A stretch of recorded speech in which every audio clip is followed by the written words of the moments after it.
Syro Malabar സഭയുടെ പുതിയ arch ബിഷപ്പിനെ ഇന്ന് പ്രഖ്യാപിച്ചേക്കാമെന്നുള്ള വാർത്തയാണ്. സിനഡ് യോഗം കൊച്ചിയിൽ എന്തായാലും ഇന്നലെ ആരംഭിച്ചു കഴിഞ്ഞു. Mar Joseph Kallarangatt major archbishop ആകുമെന്നുള്ളൊരു സൂചനയാണ് ഏറ്റവും ഒടുവിൽ പോലും ലഭിക്കുന്നത്. അങ്ങനെ തന്നെയാണോ കിരൺ?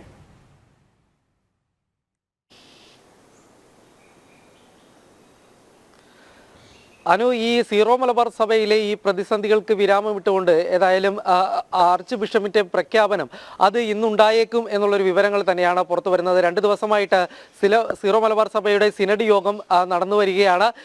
ഇതിനിടയിലാണ് ഈ ആർച്ച് ബിഷപ്പിനെ തിരഞ്ഞെടുക്കുന്നതിന് വേണ്ടിയുള്ള നടപടിക്രമങ്ങൾ ഇന്നലെ നടന്നത്.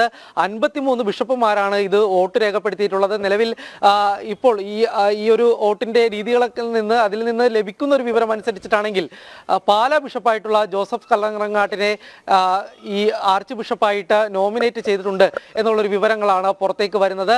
53 ബിഷപ്പുമാരാണ് നേരത്തെ ഈ വോട്ട് അവകാശമുള്ളത്. ഇവർ രഹസ്യ ബാലറ്റ് വഴി ആണ് വോട്ട് രേഖപ്പെടുത്തിയിട്ടുള്ളത്. ഏതായാലും ഈ കാര്യങ്ങളിൽ ഇനി ഒരു അന്തിമ തീരുമാനം ഉണ്ടാവേണ്ടത് വത്തിക്കാന്റെ ഭാഗത്തു നിന്നാണ്. ഈ സിനഡിന്റെ തീരുമാനം ഇത് ഔദ്യോഗികമായി തന്നെ വത്തിക്കാനെ അറിയിച്ചിട്ടുണ്ട്. ഇന്ന് ഈ കാര്യത്തിൽ വത്തിക്കാൻ തിരിച്ചുള്ള മറുപടി അറിയിക്കും. ഏതായാലും ഈ തീരുമാനം കൂടി വരുന്നതോടുകൂടി തന്നെ ആർച്ച് ബിഷപ്പിന് പ്രഖ്യാപനം ഉണ്ടാകും.